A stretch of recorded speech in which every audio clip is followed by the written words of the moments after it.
What? A video where I'm not screaming at a random horror game? More likely than you think. This video is a wildly different video to the videos I usually video, as I've only really done this once before and I don't want to make this a regular thing. But some things have really been on my mind lately with regards to people online and the horror genre. And that's the notion that I'm seeing around the place that horror games are dead somehow. And that sentiment really doesn't make any sense to me. Now, normally I'd relegate this to a full main channel or even second channel video, but I think it's something that people have been peddling a lot without knowing what they mean. So let's go back a little bit to why it's all blowing up now. A couple of days ago, I dropped a video playing through the entirety of Amanda the Adventurer, a horror game by Mangled More Games and released by Dread XP. And I thought that would be the end of that. I really enjoyed the game, and while it wasn't the scariest thing ever imaginable, it set out to do one thing and it did it pretty well, by having puzzle elements as opposed to the typical trope of just running from one side to the other while a generic monster chases you. After meeting the developers at PAX East a month prior and finding out they watch my videos, I was really happy for them. I mean, the original game was cooked in about 2 days for a game jam, and it had a really simple premise, which was a parody of Dora the Explorer. Managing to make an almost 2-hour-long experience from a game jam entry that is less than 5 minutes is really impressive, and the improvements from the original are immense, from the well-directed tapes to the really good voice acting across the board. And I was real naive. I uploaded the video and left it at that. Surely people would see the love and care that went into the game, but unfortunately, the world does not work like that, and I've seen some vile shit written about the game online. Now, normally I don't pay too much attention to this, but the fact that people were genuinely calling Amanda the Adventurer the death knell for indie horror games made me realize how stupid some people are.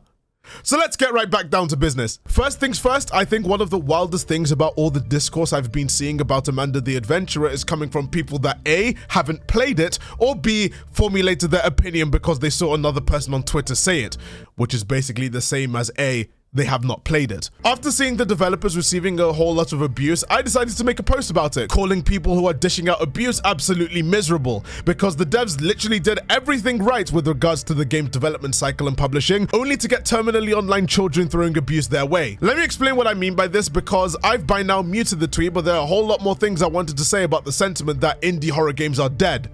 Because they absolutely are not. Because the complaints that I've been seeing people bring forward do not really apply to the game, such as it purposely baiting out game theories or something like that. In the game itself, none of that even happens. Literally everything in the game is spelled out for you, and they allow you to reach your own conclusions about the events of the game. Things like what the organization is doing to create so many episodes of Amanda the Adventurer in a short amount of time can be inferred from each of the secret tapes provided to you. Similarly, the sequel hooks at the end of the game are pretty standard, with only one ending, the true ending hinting at something else going on. There are valid criticisms to be made of the game, such as the extremely abrupt ending of the brick being thrown at the TV, but at the same time, I think that kind of ending is apt and in character for the goofy nature of the game, as realistically that is exactly what people would do if their TV started acting a little weird. But it is a valid criticism of the game. A lot of the points that people are making against the game are unfavorably comparing it to a genre that it isn't even in. So let's run down these real quick before we get to the main bulk of the video. The first point is that the game is playing its cards as a child-friendly but with a twist type game, similar to things like Doki Doki Literature Club. But that statement isn't necessarily true. As far as I know, the game plays its cards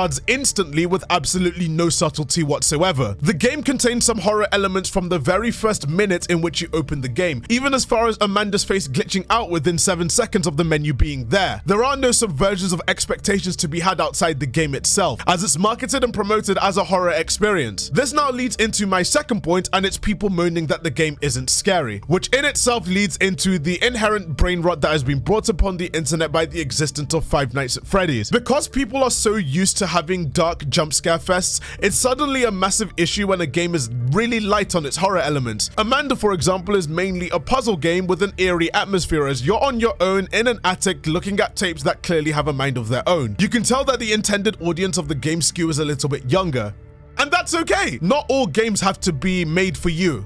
But this is a point I want to get into a little later, because this is also important when analyzing indie horror games, so keep that one in mind. The devs have also gone on record to say that they're trying not to ape the jump scare Screamer Fest style that many predecessors have done, and do something a lot slower than that, which again is okay. This now leads into the next point where the game is getting unfavorably compared to productions like Poppy Playtime or Garten of Banban. And the point I'm making with regards to this is the fact that Amanda itself is a complete experience polished from a game jam entry, similar to games like Baldi's Basics. It isn't a chapter-based game where you have to wait for months for a new tape to be made. It's a one-and-done horror experience. The devs could have very easily split all of the tapes into the game into different chapters where you had to pay for each of them as DLC.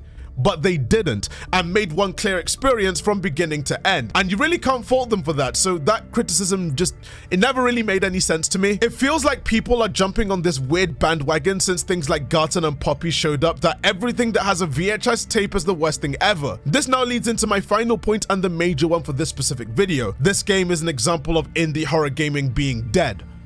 That blatantly just is not true. The arguments I'm seeing is that because this game is so popular among YouTubers, indie horror games are dying. I don't think they are. In fact, quite the contrary, actually. I think we're in the golden age of indie horror games. People who are peddling this statement were definitely not here in the age of Slender clones and creepypasta jumpscare fiestas. Hell, on this channel, I played a bunch of games from back in the day to see if they stood the test of time, and a lot of them ran the same cliches in and out. We're in a time period now that more people than ever are making horror games, as evidenced by Itch.io, Game Jolt, and even Steam. And while some of them are maybe kinda crap, we have loads of games coming through like Iron Lung, Faith, The Higher World Loophole, Signalist, The Mortuary Assistant, I'm Scared, Love Sam, Chiller's Arts games, Puppet Combos games, Mr. Hop's Playhouse. There are loads of horror games to choose from, more than ever, and us YouTubers play them. DreadXP published Amanda, and they also published The Mortuary Assistant. Two very different games in very different sects of horror with very different audiences. And that's okay. The reason why people play Amanda is because it's in demand and it's objectively a good game that doesn't fall into the same traps that Case 2 Animatronic Survival or Garten of Banban fell into. And that's what the issue is. Indie horror games are not dead. A lot of you guys are hanging on to Five Nights at Freddy's as the pinnacle of the genre, and anything that isn't FNAF is the worst thing ever. And this makes me feel like you guys don't know what you want. There are tons and tons of horror games to choose from, all from amazing developers, but some of you are too short-sighted to actually go and play them. We have New Blood, DreadXP, Puppet Combo, and independent companies publishing these all the time. We YouTubers play as many as we can find. It's just up to you guys to continue the support. And that's all there is to it. Moral of the story, don't use Twitter. Thanks for hearing me out, and I guess I'll see you guys in the very next video. If you guys want me to do more of these, I guess leave a comment down below and maybe just discuss that indie games are dead or they're not dead. I don't know. I don't care really. Thank you guys for chilling, and I'll see you guys in another video.